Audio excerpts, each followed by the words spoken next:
Hey everybody, it's Jason Blaha here, and I saw a news story a little bit ago that I'm just going to talk about briefly. It was here in Houston that apparently a barbecue store owner here in Texas, a 70-year-old man was getting in his car, leaving his business, and two guys, armed guys, tried to rob him. He shot and killed one of them, and the other one got away. Of course, they're still looking for the suspect, and he's not being charged. Now, interestingly enough, the reason he's obviously not going to be charged, not only is it a burglary, but it falls under Texas castle law or castle doctrine. Now, it's interesting because always online I get people in comments and other places make memes about me invoking Texas castle law, and there's no such invoking thing. It's ridiculous.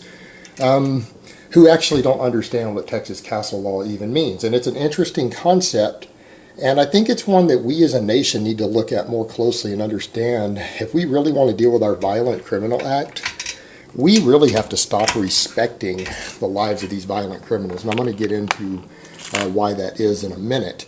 Because let's just be honest, people who don't respect the lives of others at all these violent criminals, the fact that we allow them to basically live and just keep coming back into society without real consequences is probably why there's so many of them. That's why they're so prolific. This is an easy solution if we as a nation really start taking dealing with violent crime and gangs and everything a little more seriously, because we really don't. We let this stuff thrive. But that being said, Texas castle law basically says that inside your residence, all right, inside your residence or on your private property, or it could be public property, it could be a business if you're the owner, that you have absolute rule to defend that property from intruders, from theft, from everything else. And that means the use of deadly force. That someone who has come inside your home or is attempting to rob anything or steal things inside your home or has gained entry into your home without permission, that in order to stop them, you can use deadly force. That is what it means.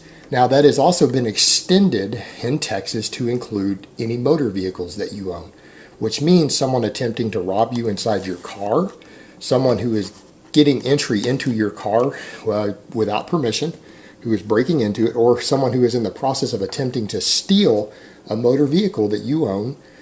In short, what that means is that you can shoot them dead. All right? Now, so that's part of what was going on there. That's why there's going to be no real issue there with this gentleman, this elderly gentleman. He basically killed a violent thug trying to rob him and take his car. In Texas, that's not a problem at all. He's not going to be charged. He's not going to be charged at all. No chance he's going to be charged. So, what you're dealing with is the fact that this goes back to an earlier thing. The reason we extend this to your motor vehicle goes back to earlier Texas laws and laws through the entire Old West. That your livelihood, your ability to transport yourself were considered absolute rights, meaning someone attempting to steal your horse or your means of transportation for centuries out here, you could shoot them dead. And it used to be the death penalty is the penalty. And that's the interesting thing where we get to. Because people will say things like, particularly from more leftist areas, more liberal people, well, my car is not worth ending a life for. And it's like, well, I could understand if it's an innocent life. You're talking about some innocent kid, you're talking about an innocent person, or you're talking about someone who is actively trying to steal your means of livelihood, your transportation, your ability to provide for your family. That's not an innocent person. I'm going to argue that's someone who probably society would be better without. Hence why in Texas we are allowed to shoot them, because the state of Texas recognizes that your ability to maintain a vehicle, your means of livelihood, without a vehicle in much of Texas, you can't work. You can't maintain income. You can't do the things that you need to do to survive without a vehicle oftentimes, without access to one. And someone attempting to steal that is attempting to steal your livelihood. The same thing applied to livestock here. So what used to happen, if you attempted to steal someone's livestock, which was their livelihood, and a necessary, an absolutely essential product and service being provided to the community, it was essential. So if someone's attempting to steal livestock or a horse or any other means of transportation, when they were caught, they were killed. That was a penalty. These were capital offenses. You were killed dead for it. So if the person didn't shoot you doing it when you got caught later, a horse thief was hung by the local sheriff. It kind of shows these other people are like, well, it's not worth ending a life, yet our whole society understood forever that it was worth ending a life. And it's because people who show such disregard for the ability of others to actually have any sort of livelihood or earn an honest living, to just come in and steal their means of transportation, which was quite valuable. These were people that society was better off without. That the society would be better if those people were killed. They have no use to society because they have no regard at all for anyone else. These sort of violent criminals, they have no regard for anyone else. They're useless to society. They're a detriment. They're beyond useless. They're a detriment. And that's the thing. People need to consider not all lives are equal. And any reasonable person has to understand that. And that's the amazing thing that people don't grasp. Not all lives are equal. Not all people have equal value to society. Furthermore, if you do this in a place like Texas, when you go to steal a motor vehicle, I think most people here know you can be shot illegally for that. You can die for that. And the person that kills you is not going to go to jail for it. So it's a risk that you assume when you attempt to steal a car or attempt to break into a car. It's a risk that you assume. So it's not like you're doing it with no knowledge whatsoever that it might happen. You know, it's not like you're doing it with no knowledge it might happen. Just like if you attack a police officer, most people know that that's a good way to get shot. There's a chance you're going to get shot if you violently assault a police officer. Most people understand that. People who don't are criminally insane. People who can't comprehend that, there's usually an insanity issue, just like with the car. Well, it's a separate issue completely, but most people get that. So they're assuming the risk, so it's not like people are doing it not knowing it might happen. And the thing is, people still attempt to do these things. Why? Because we don't have enough of a deterrent. When you lived in the days in this country when you knew stealing a horse was going to get you hung if you got caught, you were very careful about it. You were very careful about it. In fact, for many people, it was a major deterrent who thought about doing it. So if we started bringing back laws like that, what if we extended the castle law to the entire country? What if we had a federal mandate? I promise you Grand Theft Auto would go down. If we made it nationwide that you could shoot people like we do in Texas for trying to steal your vehicle, it would go down. You know what else would happen? If we gave it all the death penalty, because again, these are people you don't want in society. That's our problem. We have too much regard for the life of violent thugs. That's our problem as a society. That's one of our biggest problems in this country. I would say that's near the top of our #1 problems. We regard their lives with too much value.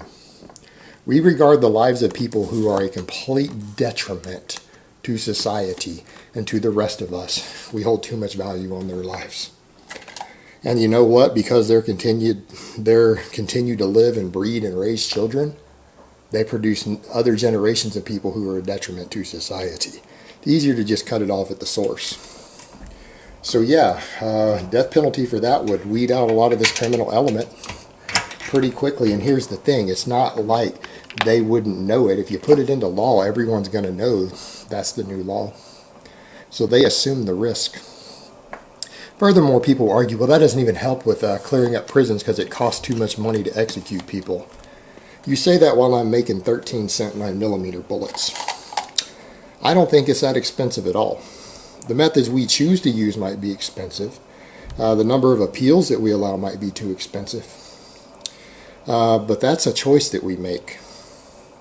I think it costs about 13 cents personally. One of these to the back of the head, 99% chance problem is done.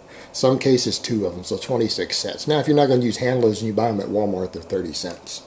So 30 to 60 cents. I don't think that's very expensive. I think that costs less than housing someone in a prison for a month. The last time I checked, you couldn't do that for 30 cents. So, you know, people want there to be less violent crime. They want to feel safer. They don't want all these gangs. They don't want these problems. But no one's willing to write laws to do anything about it. And because no one is willing to take a hard stance on this stuff, I think that we as a society deserve it. We choose it. We're not victims. We're willful participants because we allow it to happen. We basically deserve it. And people say things like, oh my God, I can't believe you're blaming the victim. Of course I'm blaming a victim. If we as a society regard the lives of these violent criminals so much that we allow ourselves to be victims to them, we actually deserve it. Like evolutionarily speaking, we kind of deserve to be wiped out. That's just basic laws of evolution, basic laws of biology. We actually kind of have it coming. Just like I tell people who walk around unarmed in a country where you can conceal carry, am I supposed to feel bad for you when you get assaulted by violent thugs? I feel a little bit bad, but I would also say, well, why didn't you go get a handgun? Why don't you carry a gun? You can defend yourself in this country. You made the conscious choice every day that you chose not to go buy a gun, every day that you chose not to become proficient, you knowingly took the risk. You knowingly took the risk that you could be assaulted and killed or robbed or raped or kidnapped. You knowingly accepted that risk every day that you chose not to be armed in a country where everyone tells you can be armed. There's plenty of info. The NRA, everyone else lets everyone know this is a viable means of defense. Most people know it. Most people in this country know you can get guns legally and defend yourself. It's a conscious choice that you make. Now, they might feel that conscious choice is justified, but that doesn't make it any less of a conscious choice. Just like the people who choose to be morbidly obese, they know it's not healthy. They just choose to not do anything about it.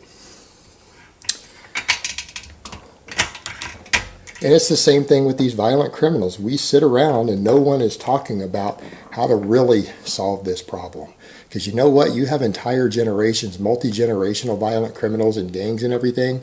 And until we are actually willing to physically, completely remove those gangs from society, from the gene pool, from the ability to raise children, it's not going to get any better. Until we actually physically remove those people from society, and that's generally going to involve getting rid of them, it's not going to go away.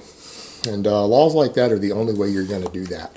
And until we accept that fact, we are willful participants as a society in our own victimization. It's a conscious choice that we are making every single day that we don't get up and say something about it and do something about it.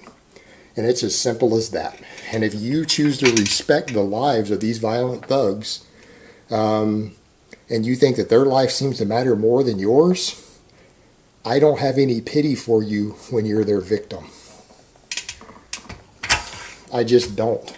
You chose that choice. That was your own desired choice. You wanted that to happen because their life was more important than your own. Okay then, that's fine, but accept the consequences. I don't feel bad for you. That's what you wanted. All right, guys, but that's really all I have to say on that today. I hope it's been informative, and I will talk to you guys next time.